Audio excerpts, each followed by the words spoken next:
নমস্কার। সকালে উঠেই ৩টি কাজ কখনো করবেন না, এতে বিপদ বাড়বে জীবনে। জ্যোতিষশাস্ত্র অনুযায়ী কয়েকটি কাজ আছে সকালবেলা ঘুম থেকে উঠে করা খুবই অত্যন্ত অশুভ বলে মনে করা হয়। প্রথমত, সকালে উঠে কখনো এঁটো বাসন দেখবেন না, এতে অত্যন্ত অশুভ বলে মনে করা হয়। এতে সারাদিন খুব খারাপ যায় এবং দারিদ্রতা নেমে আসে। দ্বিতীয়ত, সকালে ঘুম থেকে উঠে নিজের ছায়া কখনো দেখবেন না, এর ফলে আপনার জীবনে অশুভ শক্তিতে গ্রাস করতে পারে। এর ফলে শক্তি ক্ষয় হবে, আপনার বিরক্তি বাড়বে, খিটখিটে হয়ে যাবেন।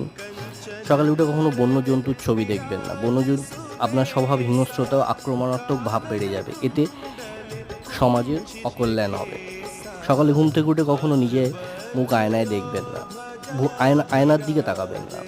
এতে করে বাস্তু অনুসারে সকালে আয়নার দিকে তাকানোটা খুবই অশুভ। এই কারণে বেডরুমে আয়না রাখা একদমই উচিত নয়।